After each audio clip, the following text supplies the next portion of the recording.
Question है हमारा, neutron की खोज किसने की? ऑप्शन है ए चैडविक ने, रदरफोर्ड ने, बोर ने, न्यूटन ने। तो न्यूट्रॉन की खोज किसने की थी? चैडविक ने की थी। ऑप्शन ए हमारा करेक्ट होगा। अब हम इसके बारे में विस्तार से जानेंगे। रदरफोर्ड ने किस चीज की खोज की थी? प्रोटॉन की, जिसको कि गोल्डस्टीन जो थे उन्होंने प्रोटॉन की खोज की थी, बट इन्होंने रदरफोर्ड ने उसको विस्तार तरीके से बताया और प्रोटॉन की इन्होंने क्या किया? प्रोटॉन का नाम प्रोटॉन दिया। ठीक है, अब बोर की बात करते हैं कि बोर कौन थे। ये जो है बोर भौतिक शास्त्री भी थे और दार्शनिक भी थे। इन्होंने क्वांटम सिद्धांत, ठीक है, और परमाणु संरचना, एटॉमिक स्ट्रक्चर और क्वांटम सिद्धांत को समझने में बहुत ही मूलभूत योगदान दिया था, जिसके लिए इनको 1922 में नोबेल पुरस्कार से सम्मानित किया गया था। अब देखते हैं न्यूटन कौन थे। तो न्यूटन ने किस चीज की खोज की थी और ये कौन थे? न्यूटन जो है वो इंग्लैंड के क्या थे? इंग्लैंड के वैज्ञानिक थे। इंग्लैंड से थे सर आइजैक जे न्यूटन, जिनको कहा जाता है। तो न्यूटन ने किसका क्या किया था? जो सेब, एक ये पेड़ से जब सेब गिरा, हम लोग पढ़े थे कि पेड़ से जो सेब नीचे गिरता है, तो इन्होंने सोचा आखिर ये नीचे क्यों गिर रहा है, ये ऊपर क्यों नहीं गया, है ना। तो उन्होंने कहा कि नीचे से कोई फोर्स लग रहा है, यानी ग्रेविटेशनल फोर्स लग रहा है। इन्होंने फिर खोज किया कि गुरुत्वाकर्षण बल लग रहा है, जो कि कोई चीज हम ऊपर फेंक रहे हैं तो भी वो नीचे आ रहा है ना। और कोई पेड़ से चीजें गिर रही है तो भी नीचे आ रहा है, यानी नीचे की चीज, नीचे यहाँ से क्या हो रहा है? गुरुत्वाकर्षण बल लग रहा है, कोई है जो कुछ बल है, फोर्स है जो कि फेंकी हुई चीज को नीचे अपनी ओर खींच रहा है। तो वहां से इन्होंने गुरुत्वाकर्षण बल के नियम उसकी खोज की और गति का सिद्धांत दिया, जिसमें गति के इन्होंने 3 समीकरण दिए। ये क्या है? यहाँ फर्स्ट समीकरण जो था हमारा v = u plus at, second समीकरण था s = ut, s = ut plus half, s = ut plus half at²।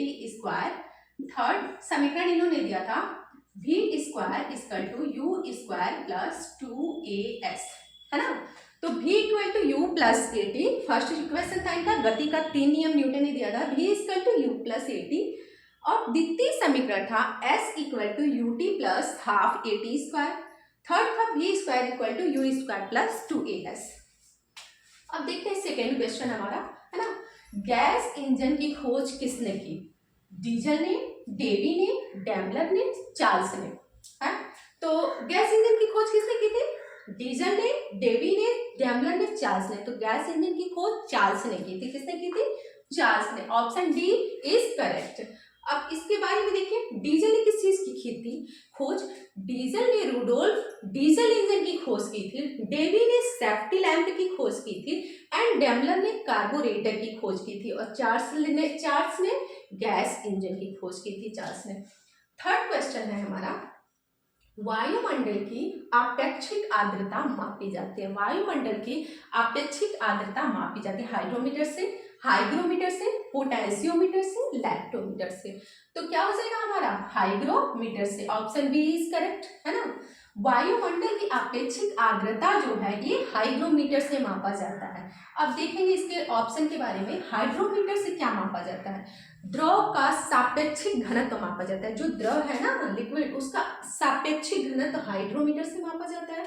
Hygrometer से वायुमंडल की आपेक्षिक आर्द्रता मापी जाती है। एंड पोटेंशियोमीटर नाम से ही पता है, पोटेंशियल डिफरेंस, यानी क्या होता है? पोटेंशियल डिफरेंस विभवांतर। जैसे कि कोई सर्किट है यहाँ से यहाँ तक, ठीक है, इस बिंदु से लेके सर्किट के जो 2 बिंदु है, किसी परिपथ के 2 बिंदुओं से, ठीक है, 2 बिंदुओं के बीच में जो विभवांतर है, जो पोटेंशियल डिफरेंस है, उसको मापने के लिए पोटेंशियोमीटर से उसको मापा जाता है ना। पोटेंशियोमीटर से विभवांतर यानी पोटेंशियल डिफरेंस मापा जाता है। लैक्टोमीटर से क्या मापा जाता है? दूध की शुद्धता। लैक्टोमीटर से दूध की शुद्धता मापी जाती है। फोर्थ क्वेश्चन है हमारा, जब किसी बोतल में पानी भरा जाता है, जब किसी बोतल में पानी भरा जाता है और उसे जमने के लिए रख दिया जाता है, तो बोतल क्यों टूट जाती है? ठीक है, जब किसी बोतल में पानी भरा जाता है और उसे जमने दिया जाता है तो बोतल टूट जाती है, क्योंकि पानी जमने पर फैलता है, बोतल हिमांक पर सिकुड़ती है। सी ऑप्शन है, बोतल के बाहर का तापक्रम अंदर से ज्यादा होता है, पानी गर्म करने पर फैलता है। तो हमारा ऑप्शन होगा ये क्या, पानी जमने पर फैलता है। Option A is correct. क्यों, देखिए जब कोई बोतल है, ठीक है, उसमें क्या करेंगे, हम पानी भरेंगे। जब कोई बोतल है उसमें हम पानी भरेंगे, जैसे कि मान लेते हैं ये बॉटल है, ठीक है, इसमें अगर हमने फुल पानी भर दिया और इसको हमने जमने के लिए रख दिया। जब हम किसी बोतल में पानी भरेंगे और उसको जमने के लिए रख देंगे, तो जो ये लिक्विड है, ये जो इसमें जो पानी रखा हुआ है, इसमें जो ये पानी रखा हुआ है, ये क्या होगा, बर्फ में जमेगा, यानी द्रव से वो ठोस में चेंज होगा, लिक्विड से क्या सॉलिड में चेंज होगा। जब वो चेंज होगा ना, तो इसके अंदर का जो पानी का है ना, वो आयतन जो होगा, वॉल्यूम, वो बढ़ जाएगा। बस ये बॉटल का जो वॉल्यूम है वो नहीं बढ़ेगा, वो यथास्थिति रहेगा, बॉटल का वॉल्यूम वैसे ही रहेगा। और ये जो पानी है, ये लिक्विड जब ठोस में चेंज होगा तो इसका आयतन जो है, वॉल्यूम, वो बढ़ जाएगा, और बढ़ने के कारण इसका जो है बॉटल का, ये यथास्थिर रहेगा, सेम रहेगा, इसका वॉल्यूम नहीं बढ़ेगा, इसलिए ये फट जाता है। और इसका एक एग्जांपल आप देख सकते हैं, जब शीत ऋतु रहती है तो उसमें पानी की जो पाइपें होती हैं, पानी के जमने के कारण वो फट जाती हैं। आज हम जनरल साइंस एंड टेक्नोलॉजी के ऑब्जेक्टिव टाइप के क्वेश्चन है जो कि देखेंगे। फिफ्थ क्वेश्चन हमारा है, निम्नलिखित में से कौन सा मूल तत्व है, रेत, हीरा, संगमरमर, शक्कर। तो क्या हो जाएगा, रेत। इसका रासायनिक सूत्र, इसके बारे में हम चारों ऑप्शन के बारे में डिस्कस करेंगे। सबसे पहले देखते हैं रेत। रेत को क्या लिखते हैं, SiO2। रेत का केमिकल फॉर्मूला होता है SiO2, ठीक है। रेत का SiO2 होता है सिलिकॉन ऑक्साइड। फिर हीरा का देखते हैं, हीरा क्या होता है। हीरा कार्बन का एक अपर रूप होता है जिसको कैपिटल C से डिनोट करते हैं। हीरा एक क्या है, तत्व है जो कि अधातु भी है। असली हीरा और नकली हीरा की हम पहचान कैसे करेंगे, असली जो हीरा होगा ना वो पानी में डूब जाएगा, और जो नकली हीरा होगा वो क्या करेगा, पानी पर तैरेगा। 4000 वर्ष पूर्व हीरा की खोज प्राचीनतम गुफाओं से, भारत के प्राचीनतम गुफाओं से 4000 साल पहले मिला था। और देखिए हीरा के बारे में एक बात ये है कि हीरा जो है कार्बन का स्वरूप है, कार्बन से मिलकर बना है।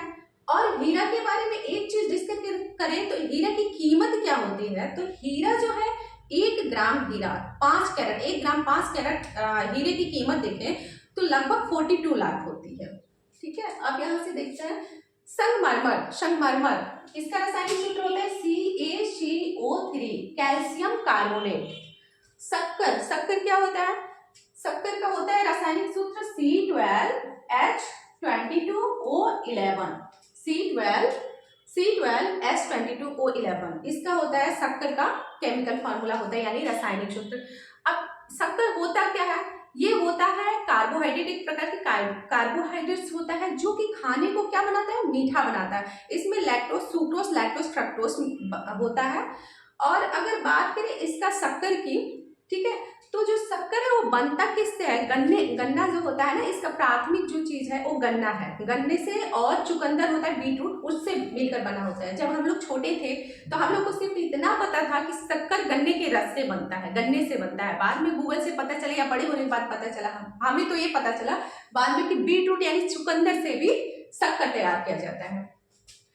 6th क्वेश्चन है, जीव विज्ञान अध्ययन करता है। जीव विज्ञान किसका अध्ययन करता है, केवल जीवित प्राणियों का, केवल जीवित वनस्पति का, जीवित व मृत जानवरों दोनों का, जीवित व मृत वनस्पति दोनों का, तो केवल जीवित प्राणियों का, ठीक है। जीव विज्ञान अध्ययन करता है केवल जीवित प्राणियों का। जीव विज्ञान के पार्ट कितने होते हैं, जीव विज्ञान को इंग्लिश में बायोलॉजी कहते हैं। जीव विज्ञान के टू पार्ट्स होते हैं, 2 पार्ट्स में ये डिवाइड है। तो विभाजित जब किया जाता है, एक होता है जंतु विज्ञान, ठीक है, एक होता है जंतु विज्ञान यानी जूलॉजी, और एक होता है बॉटनी यानी वनस्पति विज्ञान। तो जो वनस्पति विज्ञान होता है उसमें क्या, हम बॉटनी जो होता है वनस्पति विज्ञान, उसमें हम पेड़ पौधों, प्लांट्स के बारे में पढ़ते हैं, ठीक है। और जो होता है ये जूलॉजी, उसमें हम जंतु विज्ञान के बारे में पढ़ते हैं। यहाँ पे 7th क्वेश्चन हमारा है, सूक्ष्म जीवाणु बैक्टीरिया को देखा जा सकता है खाली आंख द्वारा, कंपाउंड खुर्दबीन द्वारा, हैंड लेंस द्वारा, इलेक्ट्रॉन खुर्दबीन द्वारा। तो हमारा बी ऑप्शन राइट होगा, करेक्ट होगा, कंपाउंड खुर्दबीन द्वारा। सबसे पहले ल्यूएन हॉक एक थे, डच वैज्ञानिक ल्यूएन हॉक ने सबसे पहले अपनी बनाई हुई सूक्ष्मदर्शी से उन्होंने जो दांत होता है ना उसके खुरसपन में उन्होंने सूक्ष्म जीवों को देखा। ठीक है, वो भी अपनी बनाई हुई सूक्ष्मदर्शी से उन्होंने देखा। फिर उन्होंने क्या किया, उसका नाम सूक्ष्म जीव रख दिया। ठीक है, सूक्ष्म जीव रख दिया। बाद में फिर इसलिए उन्हें क्या कहा जाता है कि जीवाणु विज्ञान का पिता ल्यूएन हॉक को कहा जाता है। फिर आए इहरेनबर्ग। इहरेनबर्ग ने क्या किया, इहरेनबर्ग ने इसका नाम सूक्ष्म जीव जो उन्होंने नाम रखा था उसका नाम जीवाणु रख दिया। ठीक है, उसके बाद से आते हैं रॉबर्ट कोच। 1881 में आते हैं रॉबर्ट कोच। रॉबर्ट कोच ने क्या किया कि जीवाणुओं का सर्वप्रथम रॉबर्ट कोच ने 1881 में रॉबर्ट कोच ने क्या किया, जीवाणुओं का कृत्रिम संवर्धन किया। ये जो होते हैं पर्णहरित रहित होते हैं, एक कोशिकीय होते हैं। अब देखते हैं दृष्टिपटल रेटिना पर जो चित्र बनता है वो कैसा बनता है। वह वस्तु के बराबर होता है परंतु उल्टा होता है। वह वस्तु से छोटा होता है परंतु सीधा होता है। वह वस्तु से छोटा होता है वह उल्टा होता है। वह वस्तु के बराबर होता है वह सीधा होता है। तो हमारा सी ऑप्शन करेक्ट होगा। वह वस्तु से छोटा होता है वह उल्टा होता है। ठीक है, दृष्टिपटल रेटिना पर जो चित्र बनता है वो कैसे होता है, वह वस्तु से छोटा होता है वह उल्टा होता है।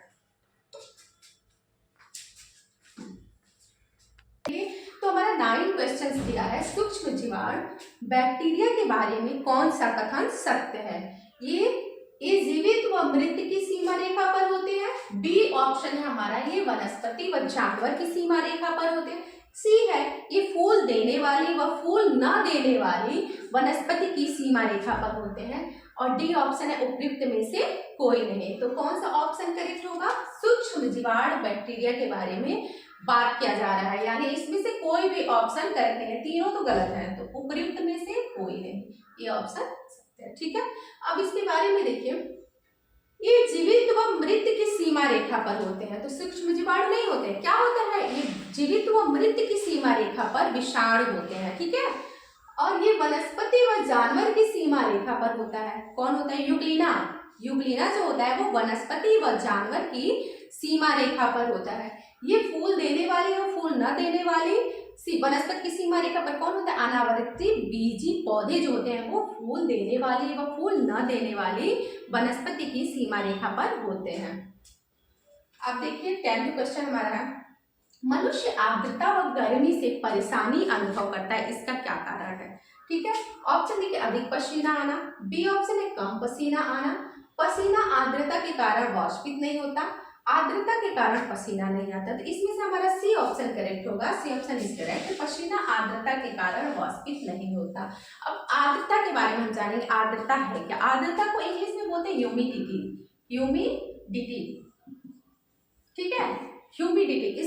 इसको डिफाइन कैसे कर सकते हैं हम, वायुमंडल में अदृश्य जल वाष्प की मात्रा को क्या कहते हैं हम, ह्यूमिडिटी कहते हैं। या आप ऐसे करिए, वायुमंडल में जल वाष्प की मात्रा को क्या कहते हैं, ह्यूमिडिटी यानी आर्द्रता कहते हैं। इसको हम आर्द्रता को हाइग्रोमीटर से मापते हैं। किससे मापते हैं, हाइग्रोमीटर से। ह्यूमिडिटी को हम हाइग्रोमीटर से मापते हैं।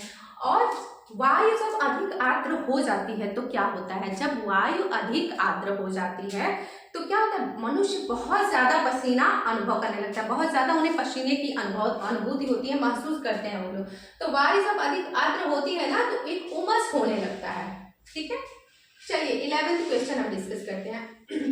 पोलियो का टीका सबसे पहले तैयार किया था, किसने तैयार किया था, पॉल एहरलिच ने, जॉन सेसाल्क ने, लुई पास्चर ने, जोसेफ लिस्टर ने। ठीक है, तो कौन सा ऑप्शन होगा, जॉन सेसाल्क।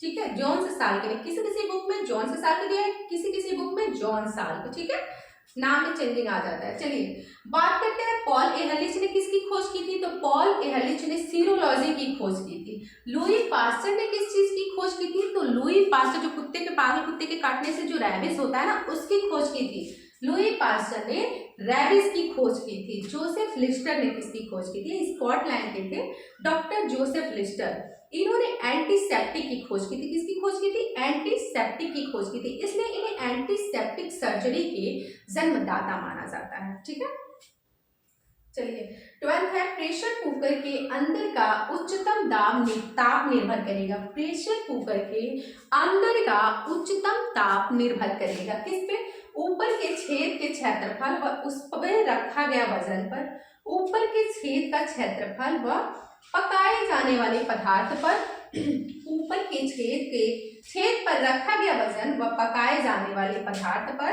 अब देते हैं ऊपर के छेद के केवल क्षेत्रफल पर। तो जो कुकर के अंदर का उच्चतम ताप है, हाईएस्ट टेम्परेचर, ठीक है, मैक्सिमम जो टेम्परेचर, वो किस पर डिपेंड करेगा, किस पर निर्भर करेगा, तो होगा हमारा ए ऑप्शन, ऊपर के छेद का क्षेत्रफल व उस पर रखा गया वजन पर। ठीक है, यहाँ देखिए प्रेशर कुकर जो है ना, प्रेशर कुकर के अंदर आप कोई सामान पका रहे हैं, ठीक है, उसका जो सीटी है ना, कुकर की सीटी, उसको आप खूब तेज से उसको क्या करिए, दाब बढ़ा दीजिए उसका, उस पर कोई चीज रखिए, उसका दाब बढ़ा दीजिए। जैसे मान लीजिए ये कुकर की सीटी है, ठीक है, इस पे आपने क्या किया, कोई भी चीज लेके और ऐसे इसको क्या किया, ऐसे प्रेस कर दिया, इसका दाब बढ़ा दिया। ठीक है, जब आपने यहाँ का बाहर का दाब बढ़ाया तो अंदर का जो टेम्परेचर है ना वो भी बढ़ जाएगा। किस हिसाब से, जैसे कि होता है P is proportional to T। P क्या है यहाँ पे, प्रेशर यानी दाब, P है प्रेशर यानी दाब और T है टेम्परेचर यानी दाब। ठीक है, तो P बढ़ेगा तो T भी बढ़ेगा, P घटेगा तो T घटेगा, है ना। तो P को अगर आप बढ़ाएंगे यानी प्रेशर को आप बढ़ाएंगे तो अंदर का टेम्परेचर और ज्यादा बढ़ जाएगा। ठीक है, यानी दाब के बढ़ने से ताप भी बढ़ जाएगा। ठीक है,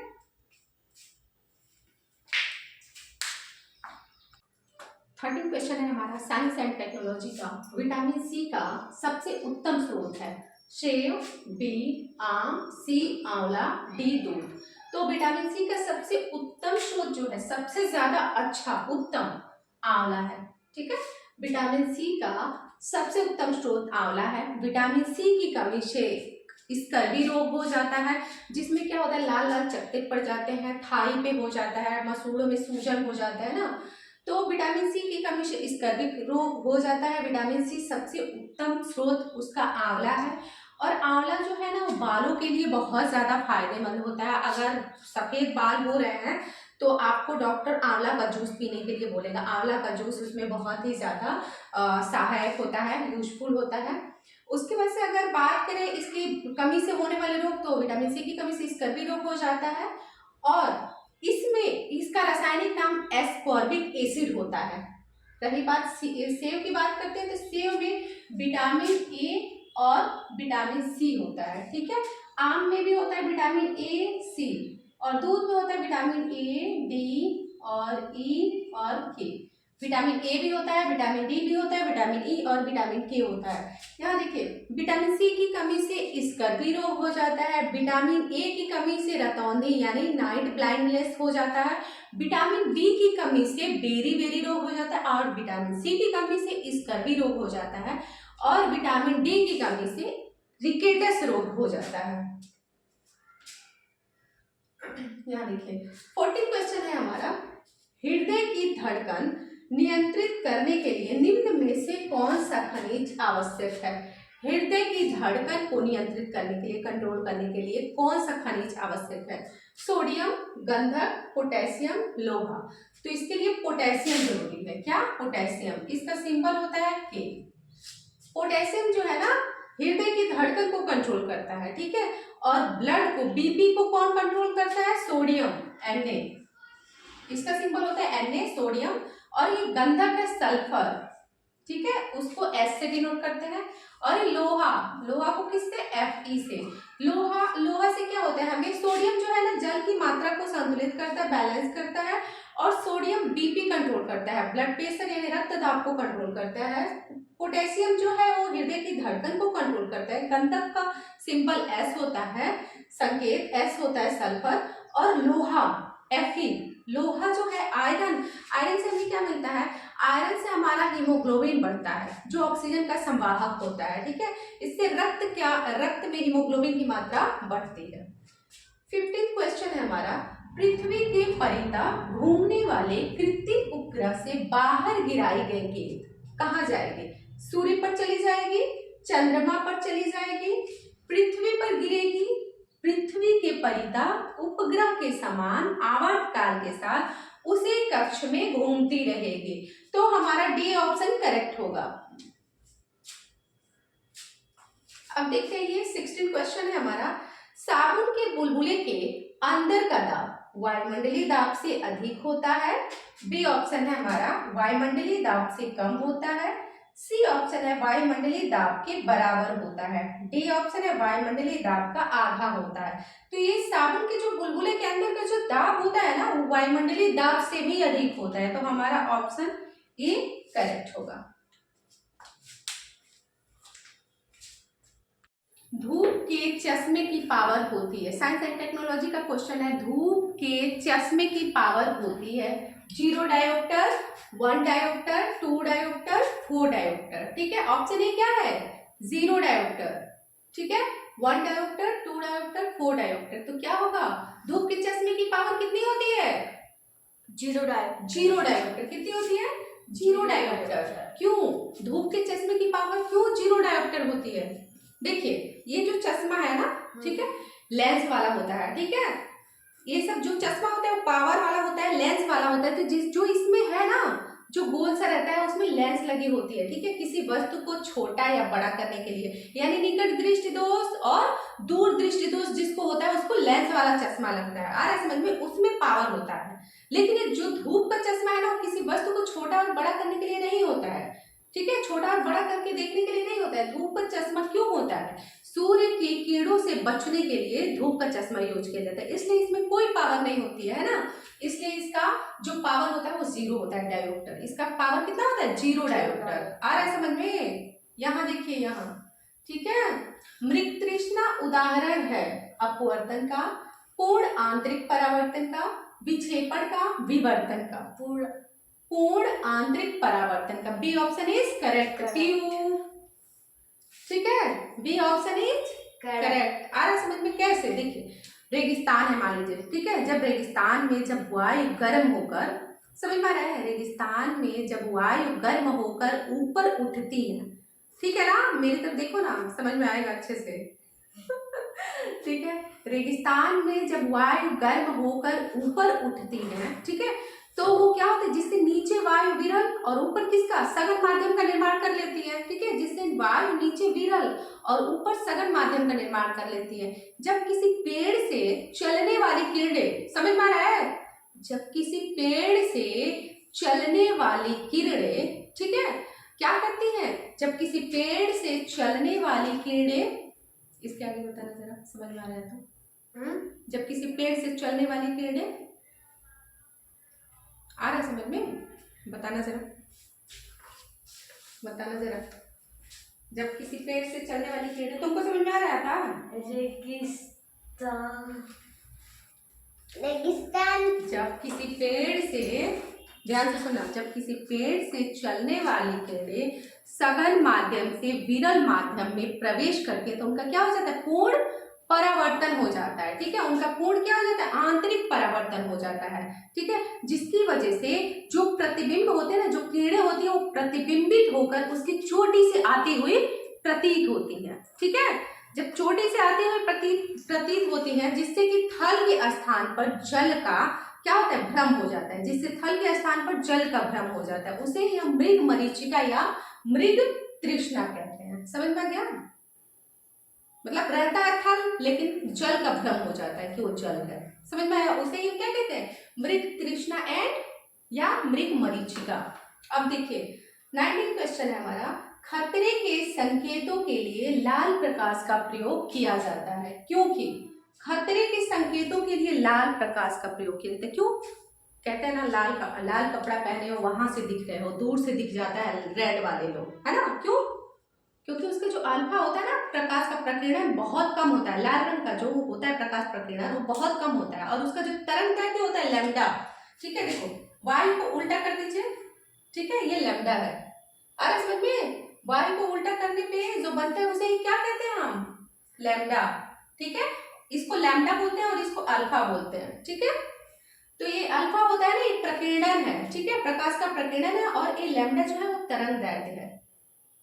ठीक है, तो देखिए, खतरे के संकेतों के लिए लाल प्रकाश का प्रयोग किया जाता है, क्योंकि इसका प्रकीर्णन सबसे कम होता है, यह आंखों के लिए आरामदायक है, इसका सबसे कम रासायनिक प्रभाव होता है, हवा द्वारा इसका अवशोषण सबसे कम होता है। क्या क्या होगा? ये ऑप्शन, इसका प्रकीर्णन सबसे कम होता है। तो इसका जो प्रकाश का लाल रंग का जो प्रकाश का प्रकीर्णन होता है ना अल्फा, वो सबसे कम होता है, ठीक है। और उसका तरंग दैर्ध्य क्या होता है, सबसे अधिक होता है, यानी अल्फा इज इक्वल टू 1/लैम्डा। प्रकाश का प्रकीर्णन बराबर 1 तरंग दैर्ध्य। आया समझ में? जब ये कम है तो ये अधिक है, अगर ये अधिक रहता तो ये कम रहता, ठीक है, क्योंकि उसके व्युत्क्रमानुपाती है, उल्टा है ना, अपोजिट है, ठीक है। यहां से देखिए, हबल अंतरिक्ष टेलीस्कोप ने पहली बार एक दूरस्थ तारे की सतह की छाया भेजी है। तारे का नाम है क्या? Virgo, 17 virgins, Betelgeuse, big dear. Betelgeuse. Very good, Betelgeuse. Betelgeuse क्यों? देखिए, हबल अंतरिक्ष टेलीस्कोप जो है ना वो एक खगोलीय दूरदर्शी है। हबल क्या दिया? हबल अंतरिक्ष टेलीस्कोप क्या है? हबल अंतरिक्ष टेलीस्कोप एक खगोलीय दूरदर्शी है, ठीक है। आज समझ में, खगोलीय क्या है? दूरदर्शी है, जिसको किसने बनाया था?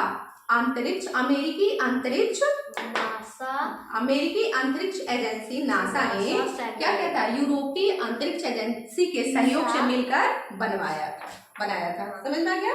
तो नासा ने मिलकर किससे बनाया था? यूरोपीय अंतरिक्ष एजेंसी से के सहयोग से मिलकर बनाया था, ठीक है। और उसने जो तारा भेजा, तारा की छाया, वो तारा का नाम क्या है? बीटलग्यूस। समझ में आया है? छुटकू, ओ छुटकू।